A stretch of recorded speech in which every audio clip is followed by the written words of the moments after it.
அனைவருக்கும் வணக்கம். இந்த ஊடக சந்திப்பு உடைய நோக்கம்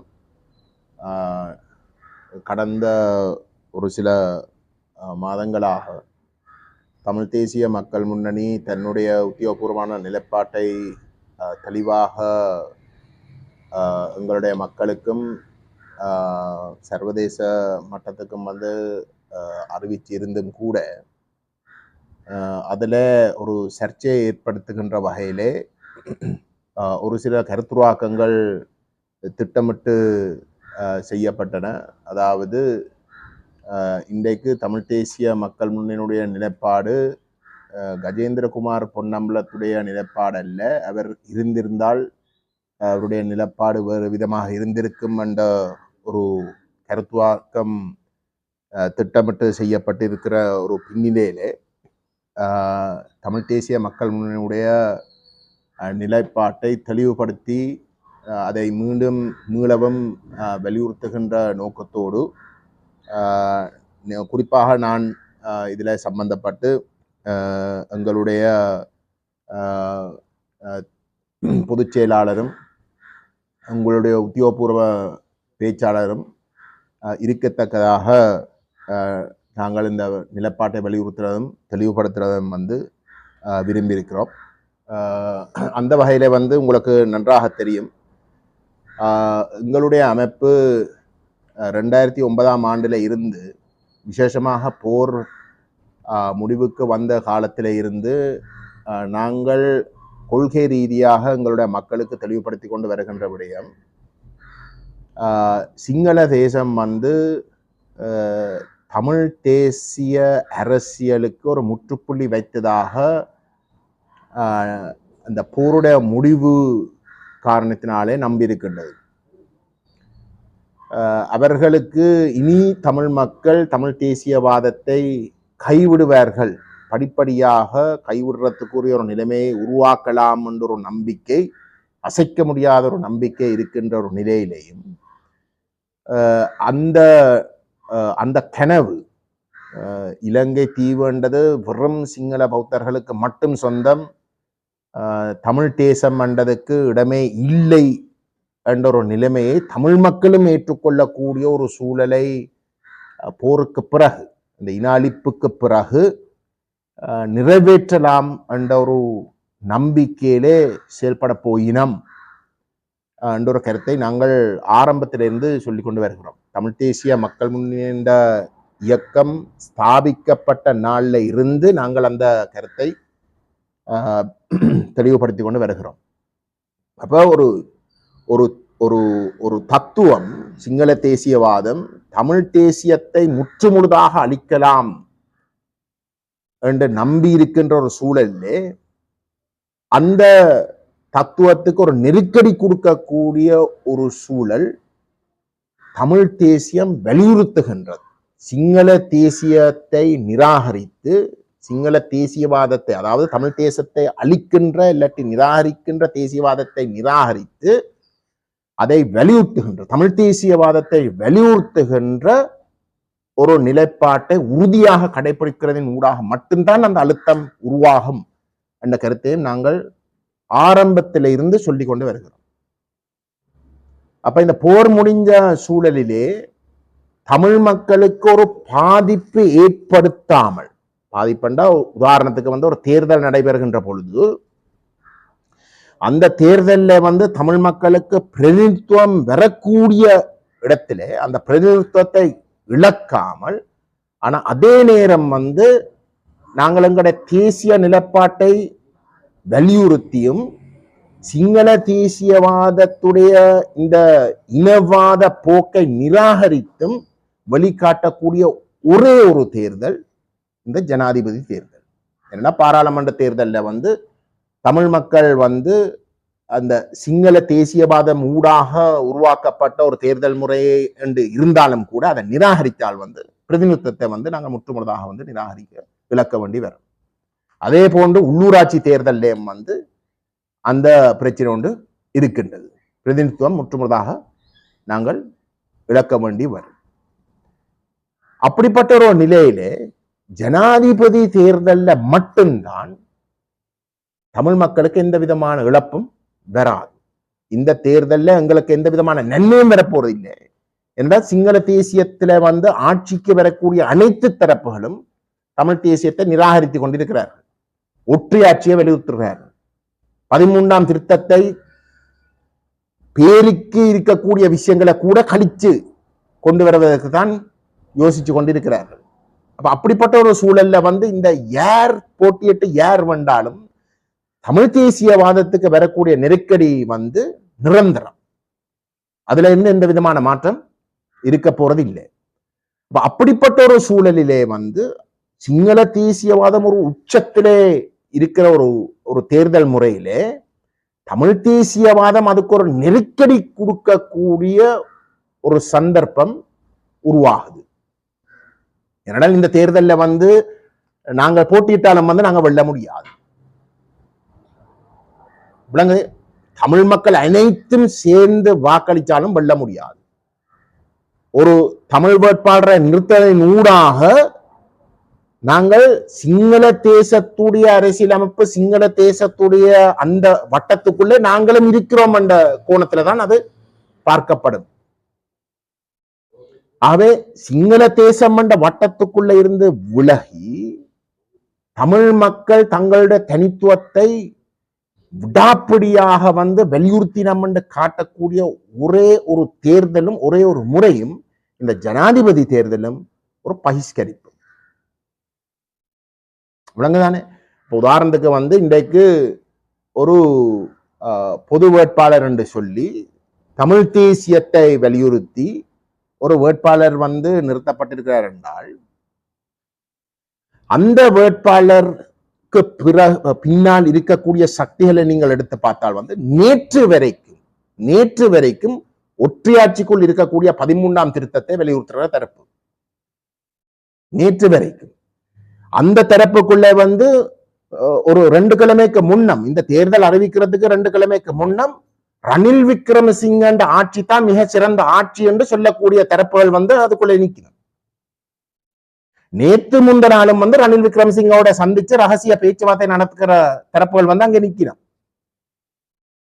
அப்படிங்க சொல்ற 13ஆம் திருத்தத்தை எந்த ஒரு இடத்திலையும் விட்டு கொடுக்காத தரப்புகள் அங்க இருக்கிறோம். முழு பேர் 13ஆம் திருத்தத்தை நிராகரிக்கிறதுக்கு தயாரில்லாத தரப்புகள் இருக்கிறோம். 13ஆம் திருத்தம் தான் கடந்த 87ஆம் ஆண்டுல இருந்து தோத்து போன தமிழ் மக்களுக்கு ஒரு சாவுக்கேடாக இருக்கக்கூடிய ஒரு முறை. அப்படிங்க சொல்ற. ஆனா பொது வேட்பாளர் என்ற ஒருவரை நிறுத்தி இன்றைக்கு தமிழ் தேசியவாதம் என்ற ஒரு தத்துவத்தை காட்டி அவர்கள் உண்மையிலே என்ன செய்யணும் என்றால் தமிழ் தேசியத்தை ஒரு வகையில கைவிட பண்றதுக்கு அதை சமரசம் செய்யறதுக்குரிய ஒரு முறையைத்தான் அவர்கள் மக்களுக்கு திரும்ப காட்டினோம். எப்படி தமிழ் தேசியவாதத்துல ஒரு உச்ச நலனை வெளிக்கொண்டு வரக்கூடிய முறைமை ஒரு பகிஷ்கரிப்பு. இதனால இந்த தேர்தலில் நாங்கள் பாதிப்பு இல்லாமல் முற்றுமுழுதாக இந்த முறைமையை நிராகரிக்கக்கூடிய ஒரு சூழலை காட்டக்கூடிய இடத்திலையும் நாங்கள் இளைஞர்கள் என்ற ஒரு அரசியலமைப்பு முறைக்கு உள்ள நாங்கள் தொடர்ந்து விசுவாசமாக அதுக்குள்ளேயே இருக்க பார்க்கிறோம் என்ற ஒரு செய்தியை ஒரு வேட்பாளரை நிறுத்துவதன் ஊடாக அவர் தேசியவாதத்தை பேசலாம். ஆனால் நிறுத்துவதன் ஊடாக அதை காட்டுறதுக்கு முயற்சிக்கிற ஒரு முறைமையைத்தான் அவர்கள் இந்த முறை கடைபிடிக்கிறோம். ஒரு பக்கம் அவர்கள் ஒருத்தரும் தமிழ் தேசியவாதத்துக்கு நேர்மையாக செயல்படுற தரப்பும் இல்லை. அவர்கள் ஒற்றையாட்சிக்குள்ள இருக்கக்கூடிய 13ஆம் திருத்தத்துக்கு முழுமையாக தங்களுடைய விருப்பத்தை காட்டியிருக்கிறோம். ஒவ்வொரு சந்தர்ப்பத்திலையும் வெளிநாட்டு சக்திகளை சந்திக்கிற ஒவ்வொரு கட்டத்திலையும் அவர்கள் 13ஆம் திருத்தத்தை ஆதரிக்கிற ஒரு நிலைப்பாட்டைத்தான் வலியுறுத்தி வந்திருக்கிறோம். நான் அதே நேரம் ஒரு தேர்தலுக்கு போய் 13ஆம் திருத்தத்தை வலியுறுத்த முடியாது. என்னென்ன தமிழ் மக்கள் அவர்களை தூக்கி எறிவினோம். அப்ப தமிழ் மக்கள் மட்டத்துல போய் ஏதோ ஒரு வகையில வாக்கை பெற்று ஆனால் சிங்கள இந்த தேசியவாத கட்டமைப்புக்குள்ள நாங்கள் தொடர்ந்து விரிக்கிறோம் என்ற அந்த வட்டத்துக்குள்ள வச்சிருக்கிறதுக்கு இன்றைக்கு இந்த தேர்தலில் போட்டியிடுற ஒரு நிலைமையை அவர்கள் மிக கட்டித்தனமாக உருவாக்கி மக்களை தொடர்ந்தும் அந்த வட்டத்துக்குள்ளேயே நிரந்தரமாக வச்சிருக்கிறதுக்குரிய ஒரு சந்தர்ப்பத்தை ஏற்படுத்தி இருக்கிறோம். அதுதான் இந்த பொது வேட்பாளர். அதை நீங்கள் மிக தெளிவாக விளங்கிக் கொள்ளுங்க. தமிழ் தேசியவாதம் என்ற கோணத்துல இந்த பொது வேட்பாளரை நிறுத்தி மக்களை ஆதரிக்க பண்றதுன்றது இலங்கையர் என்ற வட்டத்துக்குள்ள தொடர்ந்தும் தமிழ் தேசியவாதத்தை முடக்கி வச்சிருக்கிறதுக்குரிய ஒரு சந்தர்ப்பம் என்றதை நீங்கள் மிக தெளிவாக விளங்கிக் கொள்ளுவோம். இரண்டாவது விடயம் பூகோள அரசியல். இதுல நாங்கள் ஆரம்பத்திலிருந்து நாங்கள் சொல்லிக் கொண்டு வாரோம், இந்த தேர்தலில் சர்வதேச சக்திகளுக்கு நலங்கள் இருக்கின்றன. அந்த நலங்கள் பெரிய அளவில் விளையாடி கொண்டிருக்கின்ற அந்த கருத்தை நாங்கள் அம்பலப்படுத்தி கொண்டு வருகிறோம். இந்த தேர்தலில் ரணில் விக்ரமசிங்க வெள்ள பண்றதுக்கு விசேஷமாக மேற்கு நாடுகளும் இந்தியாவும் விரும்பி இருக்கிறோம்ன்றது ஒரு இந்த தேர்தல் முறைமையும் இந்த உலக ரீதியாக நடக்கின்ற அரசியல் நிலைப்பாடுகளும் அதுவும் விசேஷமாக சர்வதேச சக்திகளுடைய நலங்களையும் எடுத்து பார்த்தால் விளங்கிக் கொள்ளக்கூடியதாக இருக்கு.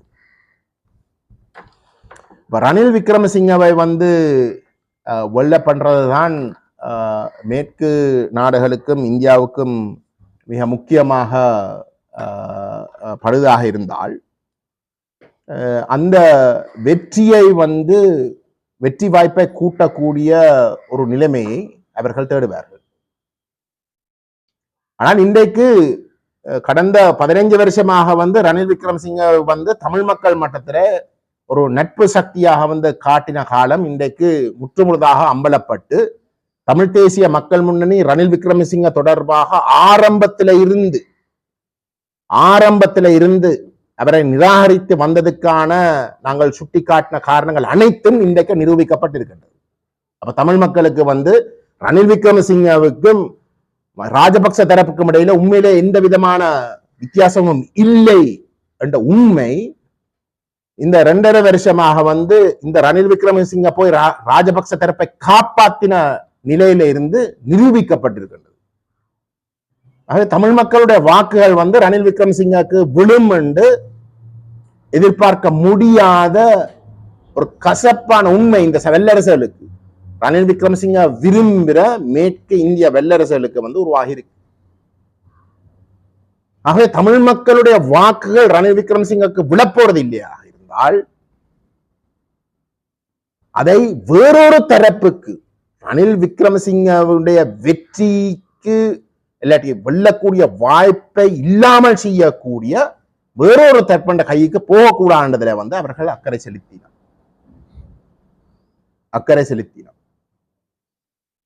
அப்ப அந்த வாக்கை இன்னொரு வேட்பாளருக்கு, சிங்கள வேட்பாளருக்கு போட பண்றதுக்கான வாய்ப்புகளும் மிக குறைவு. இன்றைக்கு ரணில் விக்ரமசிங்கக்கு பதிலாக சஜித் பிரேமதாஸ் இருக்கு, அன்றகுமார திசாநாயக் இருக்கிறார். அது எல்லாருமே 13ஆம் திருத்தத்தை வலியுறுத்தி கொண்டு வருகின்றனர். இன்றைக்கு வெளிப்படையாக சொல்லி தமிழ் தேசிய மக்கள் முன்னணி 2009ஆம் ஆண்டு கூட்டமைப்புல இந்த விலகின இடத்துல 13ஆம் திருத்தத்துக்குள்ளதான் எங்கட அரசியலை கொண்டு போய் முடக்க போயினம், கூட்டமைப்பும் அதுக்கு முழுமையாக உடந்தேண்டு நாங்கள் சுட்டிக்காட்டின நேரத்துல சில வழியில எங்கட மக்கள் அந்த காலத்துல பெருசா நம்பாமல் இருந்திருக்கலாம். ஆனால் இன்றைக்கு வெளிப்படையாக இந்த தரப்புகள் 13ஆம் திருத்தத்தை தான் வலியுறுத்தி கொண்டு இருக்கிறோம், விசேஷமா சிங்கள தரப்பு. அப்ப அப்படிப்பட்ட ஒரு சூழல்ல தமிழ் மக்களோட வாக்குகள், விசேஷமாக ஈழத்தமிழர்களுடைய வடகிழக்கு வாழ் தமிழ் மக்களோட வாக்குகள் இந்த சிங்கள வேட்பாளருக்கு விழுமண்ட ஒரு நிலைமை ஒரு கேள்விக்குறியாக இருக்கின்ற ஒரு சூழல்ல பகிஷ்கரிப்பு வெல்றதுக்கான வாய்ப்புகள் தான் அதிகம். தமிழ் மக்கள் இந்த முறை இந்த தேர்தலில் அக்கறையே காட்டாமல் இருக்கிறதுக்கான வாய்ப்புகள் மிகப்பெரிய அளவுல அதிகரிக்கும் என்ற ஒரு பயமும் ஏற்பட்டிருக்கின்றது.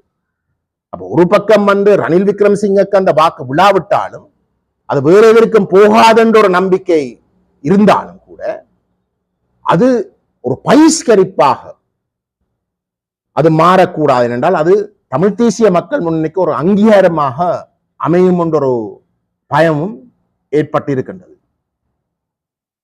ஆகவே நேற்று வரைக்கும் ஒற்றையாட்சிக்குள்ள இருக்கக்கூடிய 13ஆம் திருத்தத்தை வலியுறுத்தி வந்த தரப்புகள் கொஞ்ச பேரை சேர்த்து அவர்களை ஏதோ ஒற்றுமை என்ற போலி ஒற்றுமையை காட்டி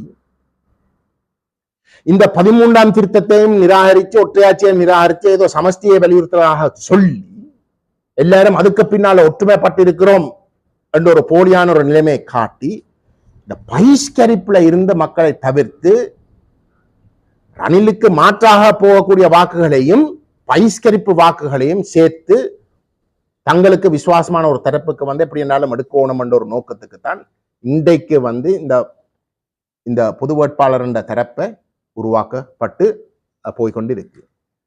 இன்னொரு பக்கத்துல வந்து தமிழரசு கட்சியின் ஒரு அணி சஜித் பிரேமதாசவுக்கு ஆதரிக்கிறான்னு சொல்லி இருக்கு. சஜித் பிரேமதாசவுக்கு ஆதரிக்கிறதாக சொல்லியிருக்கிற அணி கடந்த 15 வருஷம் 2009க்கு பிறகு 2009ஆம் ஆண்டுக்கு பிறகு சமஷ்டி என்ற வார்த்தை உச்சரிக்கிறதுக்கே தயார் இல்லாமல் இருந்த தரப்பு. சமஷ்டி என்ற வார்த்தையே தேவையில்லை, லேபிள்ஸ் தேவையில்லை என்று சொல்லிக் கொண்டிருந்த தரப்பு. அப்ப இந்த தரப்பு இன்றைக்கு திடீரென்று சமஷ்டியையும் தமிழ் தேசத்தையும் உச்சரிக்க தொடங்கியிருக்கு. சமஷ்டி என்றும் தமிழ் தேசம் என்றும் உச்சரித்து கொண்டு அதை தமிழ்ல மட்டும் சொல்லாமல் சிங்களத்திலும் சொல்லி அந்த தரப்பு வந்து சஜித் பிரேமதாசவுக்கு ஆதரவு தாராண்டு முடிவெடுத்து இருக்கிறார். சஜித் பிரேமதாசுக்கு ஆதரவு தாராக முடிவெடுத்து போட்டு அதே நேரம் அனுரகுமார பட்டியும் வந்து புகழ்றாங்க. அப்ப இது என்ன நடக்குதுண்டா, ஒரு சிங்கள மக்கள் மட்டத்தில் ரணில் விக்ரமசிங்கவுக்கு வந்து வாக்குகள் விழாமல் சஜித் பிரேமதாசவுக்கு வரக்கூடிய வாக்குகளை ஏதோ ஒரு வகையில் வந்து குழப்பி சஜித் பிரேமதாசாவுக்கு வந்து ரணில் விக்ரமசிங்கவுக்கும் விட வாக்குகள் வரக்கூடாதுன்றதுக்கு தமிழ் தேசியவாதிகள் சஜித் பிரேமதாசோட இருக்கிறோம். அப்படியாக இருந்தால் சஜித் பிரேமதாச எந்த அளவு தூரத்துக்கு சிங்கள தேசியவாதத்துக்கு நேர்மையாக நடந்து கொள்வார் என்ற குழப்பத்தை ஏற்படுத்தி அந்த வாக்குகளை ரணில் விக்ரமசிங்க நோக்கி இல்லாட்டி அவருக்கு சஜித் பிரேமதாசுக்கு போகாமல் தடுக்கிறதுக்குரிய ஒரு முறைமையை கையாடுறதும் நடந்து கொண்டிருக்கின்றது. தமிழ் மக்கள் மட்டத்தில் வந்து இன்றைக்கு சஜித் பிரேமதாசாவை ஆதரிக்கிற வடகிழக்கை பிரதிநிதித்துவப்படுத்துகின்ற தமிழ் அரசியல்வாதிகளுக்கு செல்வாக்கு கிடையாது. அப்ப தமிழ் மக்கள் மட்டத்தில் வந்து ஒரு குழப்பம் வரப்போறது இல்லை. அவர்களுடைய நிலைப்பாடு சிங்கள மக்கள் மட்டத்தில் மட்டும்தான் குழப்பங்களை ஏற்படுத்தலாம் என்றால் ஏற்படுத்தும். ஆகவே இது எல்லாத்தையும் நீங்கள் தொகுத்து பார்த்தால் இன்றைக்கு தமிழ் தேசியத்துக்கு நேர்மையாக ஒரு செய்தியை கொடுக்கக்கூடிய ஒரே ஒரு வழி பகிஷ்கரிப்பு மட்டுமே. அதுல எந்த விதமான குழப்பமும் இருக்க போறதில்லை. அது எல்லாத்துக்கும் அப்பால போர் 2009ஆம் ஆண்டு முடிவடைஞ்சதுக்கு பிறகு தமிழ் மக்களுக்கு அப்பட்டமாக வந்து தமிழ் மக்கள் அடியோட நிராகரிக்கிற 13ஆம் திருத்தம் என்ற விடயம் வலியுறுத்தப்பட்டு கொண்டு நடக்கின்ற ஒரு தேர்தல்ல தமிழ் மக்கள் இதோட நாங்கள் சம்பந்தப்படுறதுக்கே தயார் இல்லை, இந்த முறைமையே நாங்கள் நிராகரிக்கிறோம் என்று காட்டக்கூடிய மிக உச்ச வழிமுறை இந்த பகிஷ்கரிப்பு மட்டும்.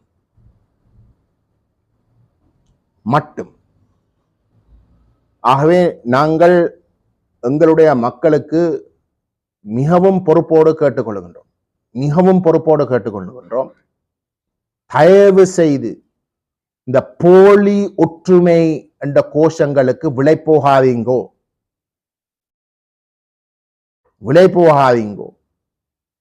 இந்த போலி கோஷங்களுக்கு நீங்கள் மறந்து நீங்கள் ஏமாந்து ஆணையை கொடுக்கிற ஒரு நிலைமை உருவாகினால் நாளைக்கு அந்த ஆணையை வைத்து இந்த ஒற்றையாட்சிக்குள் முடக்குகின்ற அந்த ஆணியை காட்டி இந்த ஒற்றையாட்சிக்குள் தமிழ் அரசியலை முடக்குகின்ற சதி முயற்சிகள் முன்னெடுக்கப்படும். தயவு செய்து நீங்கள் அதை விளங்கிக் கொள்ளுங்கள். நாங்கள் மிக பொறுப்போடு கூறுகின்றோம், மிகவும் பொறுப்போடு கூறுகின்றோம். இந்த தேர்தல் தமிழ் மக்களோட சம்பந்தப்பட்ட ஒரு தேர்தல் அல்ல. இந்த தேர்தல்ல நாங்கள் எதுவுமே சாதிக்க முடியாது, எதுவுமே நாங்கள் எங்களுக்கு என்று சாதிக்க முடியாது. சாதிக்கக்கூடிய ஒரே ஒன்று, உலகத்துக்கு தமிழ் மக்கள் இந்த முறைமையை தொடர்ந்தும் ஏற்க தயாரில்லை, நாங்கள் இனிமேலும் ஏமாறுறதுக்கும் தயாரில்லை என்ற ஒரு செய்தியை கொடுக்கக்கூடிய ஒரே ஒரு சந்தர்ப்பம் மட்டும்தான் இந்த பகிஷ்கரிப்பு ஊடாக நாங்கள் அடையலாம். அந்த வகையில வரப்போற 21ஆம் தேதி சம்பந்தப்படாத எந்த விதமான நன்மையும் கொடுக்க போக இல்லாத இந்த தேர்தல் முறைமையிலிருந்து விலகிக்கொண்டு நாங்கள் தொடர்ந்தும் தமிழ் தேசியத்தை அங்கீகரிக்க பண்றதுக்குரிய ஒரு நேர்மையான ஒரு பயணத்திலே மிகவும் உறுதியாக ஈடுபடுவதற்கு, எங்களுடைய மனோநிலையை தயார்படுத்துறதுக்கு எங்களுடைய மக்கள் தங்களை தயார்படுத்தணும் என்று கேட்டுக்கொண்டு, வரப்போகின்ற 21ஆம் தேதி தமிழ் மக்கள் ஒரு இன அழிப்பு ஊடாகவும் சதிகள் ஊடாகவும் தொடர்ந்தும் ஏமாற முடியாத ஒரு நிலைக்கு அவர்கள் வளர்ந்து விட்டார்கள் என்ற ஒரு செய்தியை இந்த தேர்தலை முழுமையாக பகிஷ்கரிப்பதன் ஊடாக நம்முடைய மக்கள் நிலைநாட்ட வேண்டும் என்று மிகவும் தாழ்மையோடும் உரிமையோடும் நாங்கள் கேட்டுக்கொள்ள விரும்புகின்றோம்.